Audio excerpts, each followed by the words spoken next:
Bonsoir à toutes et à tous les amis, bonsoir, j'espère que vous allez bien.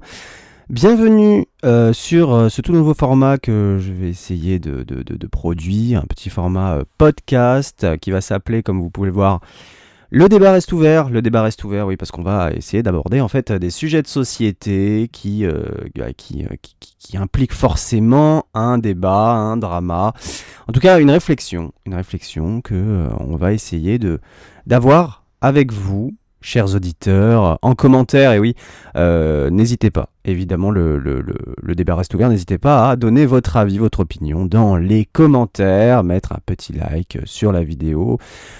Si vous êtes sur une plateforme de podcast, commentez, mettre des étoiles, tout ça, enfin vous savez.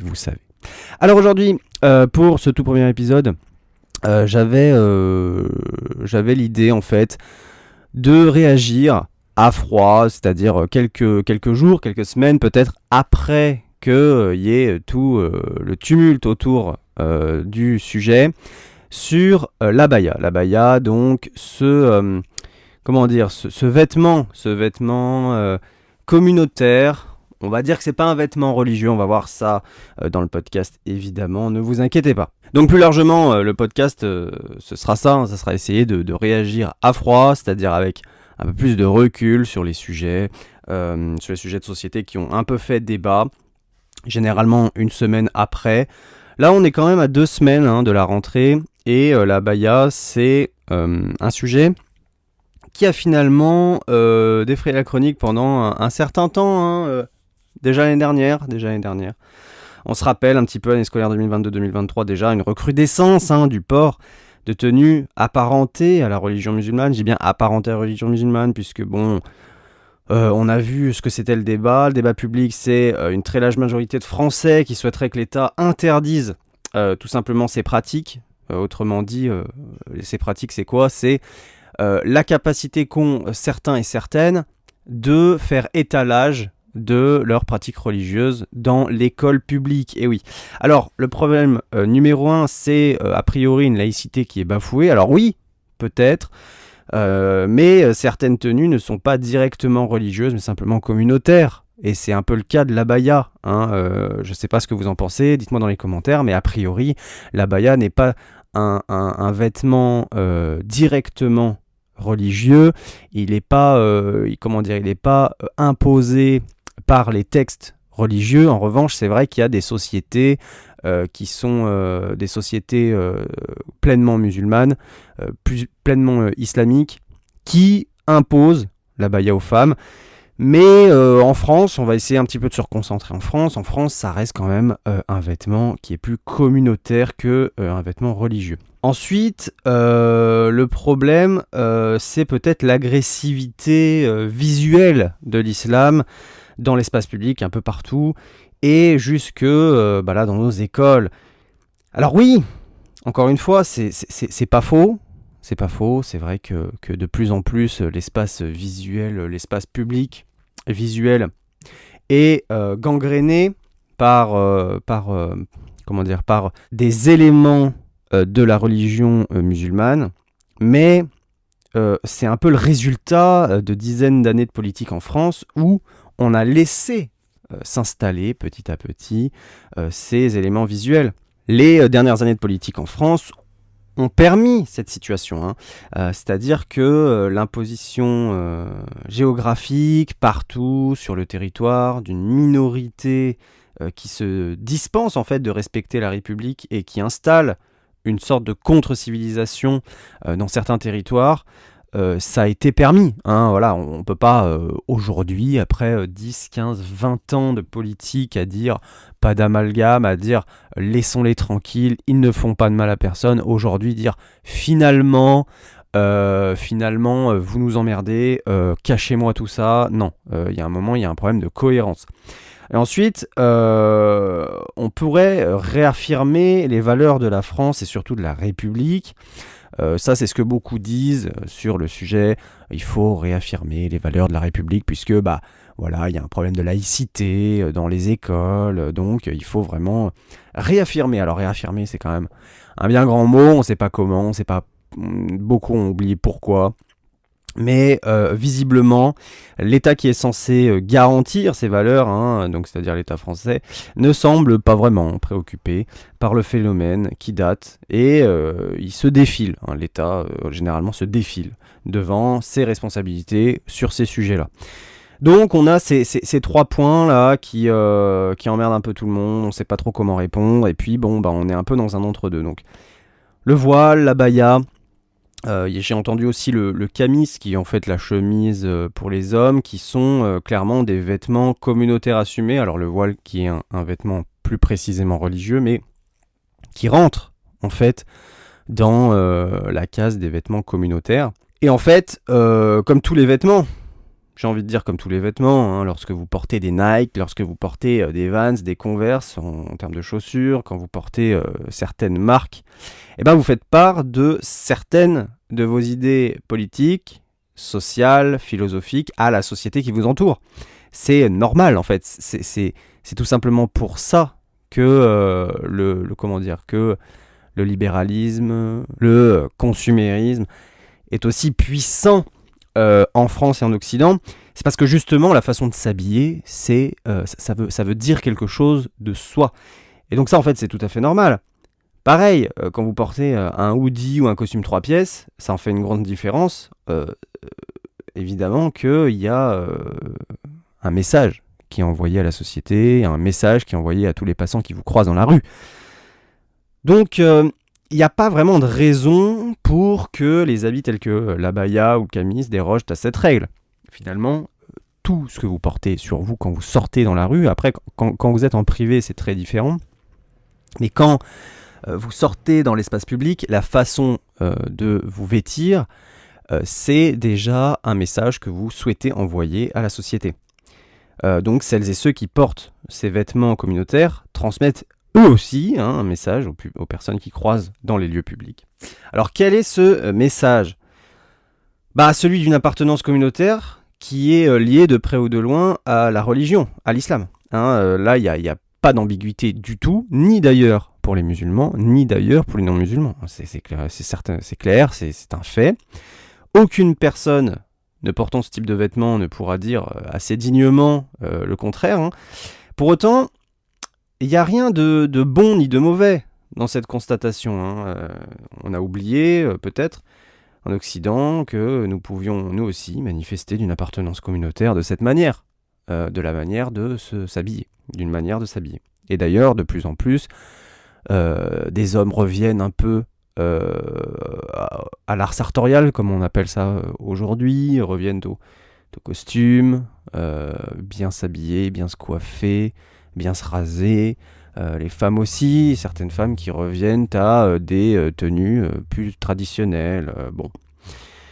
Pour nous, au XXIe siècle, on use du vêtement principalement pour manifester nos idées. On n'utilise pas plus tellement le vêtement pour manifester en réalité. La société libérale capitaliste et surtout notre société individualiste nous a fait un peu oublier qu'avant l'individu, il y avait une communauté et finalement les gens dont on parle, ils remettent un peu ça sur le devant du débat public. Ces gens donc, qui portent l'abaya, le camis, n'ont jamais, eux, perdu de vue que le commun, la communauté, c'était à la fois une force, mais ça donnait aussi un sens à la vie individuelle. Ça précède la vie individuelle. Donc oui, j'ose le dire, finalement, le voile, l'abaya, le camis, ça libère les hommes et les femmes qui portent ces vêtements. Ça les libère de certains carcans qu'en Occident on peut avoir, et ça leur donne une direction dans leur vie. Ils n'ont plus ça à penser. Ils vont penser vraiment à leur vie. Ils vont plus vraiment penser à des questions existentielles puisque les réponses leur sont déjà fournies. Cela fait partie un peu d'un sens donné à leur vie. Comme ça, ils pensent à autre chose. Mais alors, c'est quoi le problème ? Le problème. Le problème réside encore une fois dans les contradictions qui existent entre la République française qui se veut égalitaire et surtout universaliste et le projet philosophico-religieux d'une communauté qui, au contraire, elle, veut créer une sorte de partition avec le reste de cette civilisation. Alors certes, je pense que la civilisation occidentale actuelle est peu enviable. Mais la question qu'on doit se poser, c'est surtout, souhaitons-nous poursuivre et donc défendre notre modèle universaliste, ou bien voulons-nous changer de modèle politique pour un communautarisme à l'anglo-saxonne ? Je pense que c'est indispensable de prendre cette décision assez rapidement. Ça fait déjà quelques années qu'on l'attend, qu'on attend la réponse à cette question. Et il faut s'y tenir à cette réponse, à 100%. Sinon, comme aujourd'hui, le flou que génère la non-décision, les plus déterminés imposeront leur dogme. Hein. Les plus forts gagneront dans l'indécision. Et malheureusement, les plus déterminés, ce sont rarement celles et ceux qui sont majoritaires. Hein. Ce sont juste les plus déterminés. Alors les solutions, en premier lieu, je pense qu'un référendum pour décider de la voie à emprunter pour le pays, ça serait indispensable. Parce que justement, les politiques sont un peu indécis, et l'indécision, pour les Français, c'est juste insupportable. En pensant faire un peu plaisir à tout le monde, ça finit par décevoir tout le monde, et puis sans compter le lot de contradictions et de longueur dans les décisions politiques qu'apporte le fait de ne pas choisir. Il faut que le peuple décide aujourd'hui à la place de l'État, qui se trouve être défaillant sur le sujet, et que peu importe la réponse, chacun doit s'y tenir. Voilà, il faut qu'à l'issue de ce référendum, on prenne acte de la réponse. Aujourd'hui, je pense que les Français semblent assez en faveur d'une réaffirmation de l'universalisme républicain.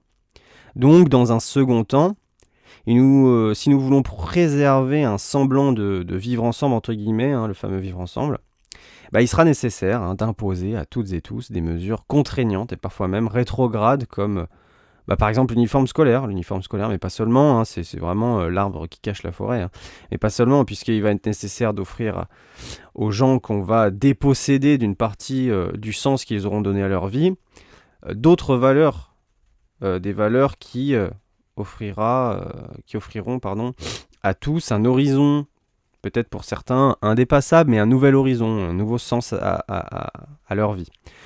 Donc il faut un petit peu... dans un troisième temps, réformer, je pense, l'éducation nationale dans ce seul et unique but. Ça serait une sorte de propagande républicaine dans tout ce qu'il y a de plus horizontal. Vraiment, rien de vertical. Tout ce qu'il y a de plus horizontal, une propagande républicaine comme la gauche de Victor Hugo, par exemple. Ça pourrait être intéressant. On ne va pas forcément prendre des figures un peu borderline, entre guillemets, et des figures que toutes et tous ont décidé de boycotter pour telle ou telle raison. Et enfin, pour rapidement juguler un phénomène de rébellion de la part des mécontents, qu'ils soient d'ailleurs d'extrême droite comme d'extrême gauche, ces propositions, je pense qu'elles raviront pas forcément que les musulmans. Musulmans et autres confessions vont être contraints, et forcément, il va y avoir certaines rébellions. Je pense qu'il va être indispensable de tout simplement avoir un pouvoir judiciaire avec une sévérité qui aujourd'hui n'existe plus.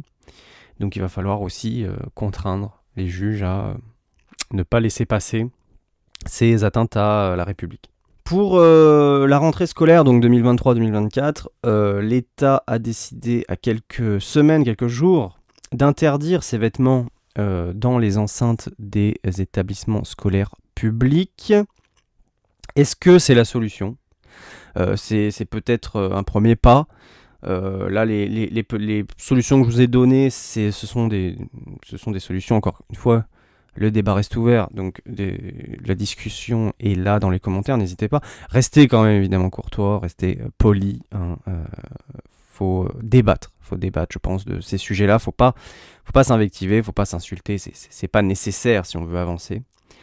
Le ministre donc, de l'Éducation nationale, il teste aussi, a priori en parallèle, un rétablissement de l'uniforme. Donc c'est ce que je viens de vous dire, a priori ça irait dans ce sens là, mais encore une fois, est-ce que c'est la solution ? Est-ce que c'est pas la solution miracle en fait qu'on attend, et en fait ça va pas tellement changer grand-chose. Je pense que le cœur du problème, c'est un problème d'éducation, c'est un problème de mentalité, et c'est un problème de vision du monde que nous ne partageons pas a priori.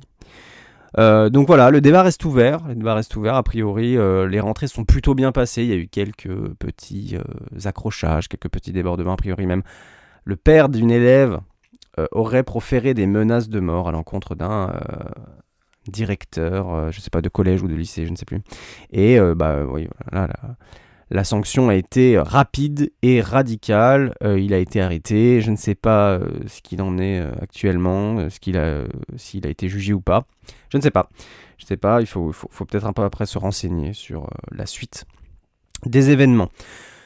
Donc voilà, le débat reste ouvert. N'hésitez pas à me dire dans les commentaires ce que vous pensez de ce sujet, des solutions apportées, de l'analyse. Moi, je vous fais comme d'habitude des gros bisous. Je vous dis à très bientôt. Ciao, ciao.